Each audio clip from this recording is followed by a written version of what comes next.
तो आज बात करते हैं कीनो's जर्नी की। एक ऐसी कहानी जो सिर्फ एक सफर नहीं है, बल्कि जिंदगी और सही गलत के बारे में सोचने पर मजबूर कर देती है। चलिए इस फिलॉसफिकल सफर पे निकलते हैं। और यही एक लाइन इस पूरी कहानी का सार है। कीनो का सफर कोई टूरिस्ट ट्रिप नहीं है। यहाँ मकसद है समझना। हर कदम एक नया सबक है और हर नई जगह दुनिया को देखने का एक नया चश्मा पहना देती है। तो इस सफर पर कौन है? हमारे साथ हैं दो बहुत ही दिलचस्प किरदार।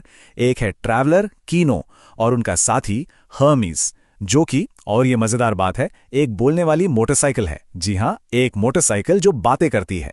और यही जोड़ी हमें इस कमाल के सफर पर ले जाने वाली है।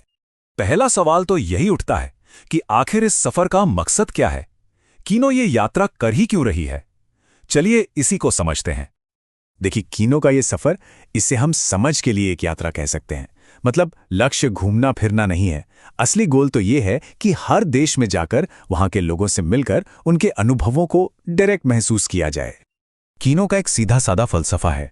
वो मानती है कि किसी भी जगह की असली पहचान उसकी इमारतें या सड़कें नहीं, बल्कि वहां के लोग होते हैं। तो अगर किसी जगह को सच में समझना है तो वहां के लोगों से जुड़ना ही होगा, उनके तजुर्बों को समझना होगा। इसके बिना सब अधूरा है। और इस सफर में हर्मीज का रोल बहुत बड़ा है। वो सिर्फ एक गाड़ी नहीं है जो कीनो को एक जगह से दूसरी जगह ले जाती है। नहीं, वो एक दोस्त है, एक पार्टनर है। वो कीनो से बात करता है, अपने विचार रखता है और कई बार चीजों को एक बिल्कुल अलग एंगल से दिखाता है। इससे कहानी में एक और लेयर जुड़ जाती है। चलिए अब आगे बढ़ते हैं। कहानी का ये हिस्सा हमें दिखाता है कि कैसे ये दुनिया एक आईने की तरह है।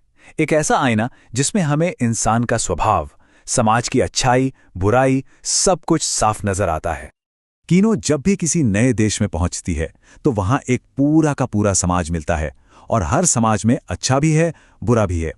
कहानी की खासियत यही है कि वो किसी भी जगह को परफेक्ट नहीं दिखाती और ना ही पूरी तरह से खराब, बस हकीकत दिखाती है जैसी वो है। तो इस यात्रा के दौरान हमें क्या क्या देखने को मिलता है? इसमें आज़ादी और घूमने का एहसास है। तरह तरह की संस्कृतियां हैं, समाजों के बीच के टकराव और उनके आइडियाज हैं। और हां, हर जगह के अपने अलग कानून और अपनी अलग नैतिकता है। और जब इतनी अलग अलग संस्कृतियां सामने आती हैं तो एक बात साफ हो जाती है कि जिंदगी को जीने का कोई एक सही तरीका नहीं है। अनगिनत तरीके हैं, अनगिनत नजरिए हैं, और यही चीज जिंदगी को गहरा बनाती है। अब आते हैं कहानी के सबसे जरूरी और शायद सबसे मुश्किल हिस्से पर। वो सवाल जो हम सब कभी ना कभी खुद से पूछते हैं कि सही क्या है और गलत क्या है। सोचिए, हर देश का अपना एक सिस्टम है, अपने कानून, अपने सामाजिक नियम। जो बात एक जगह बिल्कुल नॉर्मल मानी जाती है, हो सकता है दूसरी जगह उसे देखकर लोग चौंक जाएं या उसे गलत समझे। लेकिन यहां एक बड़ा सवाल खड़ा होता है। क्या किसी समाज के बनाए नियम और परंपराएं हमेशा सही होती हैं? क्या सिर्फ इसलिए कोई चीज सही हो जाती है क्योंकि वो सालों से चली आ रही है? परंपरा और नैतिकता, क्या ये हमेशा एक ही चीज होती हैं? और कीनो कोई बाहर खड़ी तमाशा देखने वाली टूरिस्ट नहीं है।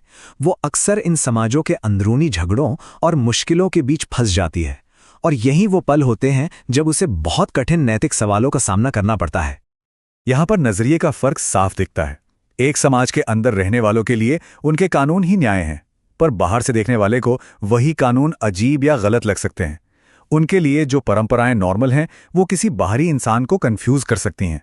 मतलब जहां एक तरफ सही और गलत की लकीर बिल्कुल साफ है, वहीं दूसरी तरफ से देखने पर वही लकीर धुंधली पड़ जाती है। तो आखिर में ये पूरी यात्रा हमें सिखाती क्या है? इसका असली मैसेज क्या है? चलिए आखिरी हिस्से में इसे समझने की कोशिश करते हैं। इस कहानी की सबसे बड़ी और सबसे खास बात है नैतिक अस्पष्टता। इसका मतलब यह है कि कहानी आपको कभी नहीं बताएगी कि देखो ये सही है या ये गलत है। नहीं, वो बस एक स्थिति आपके सामने रख देगी और फैसला और सोच आप पर छोड़ देगी। और इसका सबसे बड़ा सबक यही है कि हर सिक्के के दो पहलू होते हैं। हर कहानी का एक दूसरा पक्ष होता है। कोई भी सच अपने आप में पूरा नहीं होता।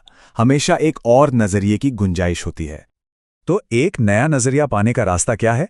कहानी के हिसाब से सबसे पहले एक नई संस्कृति से मिलिए, फिर उसके अपने नियमों और टकरावों को देखिए।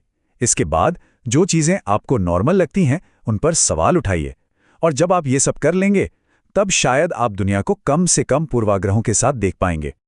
तो कुल मिला के देखें तो कीनो's जर्नी सिर्फ एक कहानी नहीं है, ये जिंदगी, सफर और नैतिकता जैसे बड़े और गहरे मुद्दों पर सोचने के लिए मजबूर करती है। ये एंटरटेनमेंट से कहीं ज्यादा है, ये एक फिलॉसफिकल एक्सपीरियंस है। और ये कहानी हमें एक बहुत बड़े सवाल के साथ छोड़ जाती है, एक ऐसा सवाल जो सिर्फ कीनो के लिए नहीं, हम सब के लिए है, कि अपने पूर्वाग्रहों, अपनी पहले से बनी बनाई सोच को अगर एक तरफ रख दिया जाए तो ये दुनिया कैसी दिखेगी। जरा सोचिए।